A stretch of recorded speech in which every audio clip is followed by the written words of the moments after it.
I've been to Connecticut many, many times, and I don't know that I've been to Hamden specifically. I grew up in Massachusetts. You know, as a kid, I'd go to, like, my family would visit friends in Hartford, and I have a friend from near Wallingford, Connecticut, and then, shows in New Haven, and just sort of in general. It's me and Kurt Braunohler, and Derrick Brown, writer and poet, but is very, very funny, and is great. So I saw him perform in New York recently, and thought that it would be really fun to do a tour with him.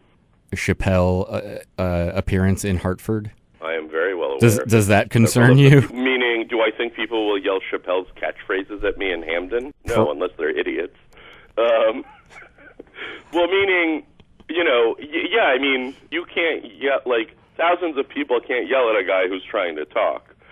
So and especially if they're yelling, ridiculous stuff and they won't stop, like, anyone should do exactly what Chappelle did. And in fact, I think it probably made it so that at every other show, people knew that if you did that, he would sit on stage and you wouldn't get to hear his stand-up comedy.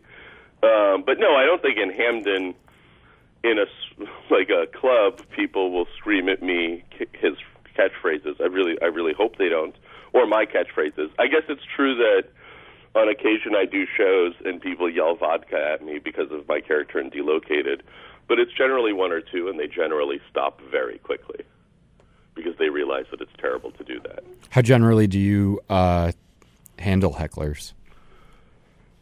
It depends, because there's different kinds of hecklers. There's some people who, really like you and are yelling some word or something, and they generally, will be quiet pretty quick. Then there's just people, which is most hecklers, who are very drunk, and then some very drunk hecklers are just talking amongst themselves, and then it's terrible, and then some yell at you, which is also bad. The way you handle it is you make fun of them, and if they keep doing it throughout the show, they're thrown out. There's no other version. I mean, but yes, if the question is, do I make fun of a person who's yelling at me? Sure.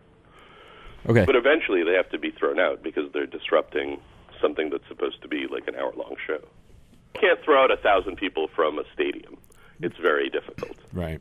It was only a few thousand people or even hundreds that ruined it. Yeah. Which is why also hecklers, you kind of make fun of them and stuff, but eventually they have to stop, and often if they're drunk, they don't know. I've been heckled by people who it was very clear that as they were heckling me, they were basically blacking out because they would, yell, and then I'd go, what are you doing? And they'd be like, I'm not yelling. And then that happened a few times where I realized that they were not actually,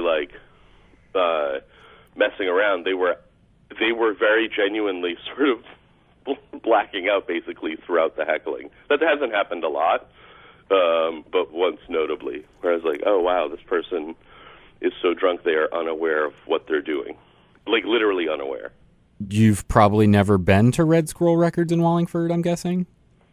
I'm going to guess I haven't, but I'm not completely sure I haven't. We've only been there 6, almost 7 years now. Oh, then probably not. I mean, I've been, but I have when I went to college in Western Mass, so I remember going to there was a store in Waterbury, Connecticut that had a lot of bootlegs and rare CDs and records, and I would go there sometimes. I love the idea of Redscroll Records, depending on what sort of records they have. You have. I guarantee we have a lot of great many records. Awesome.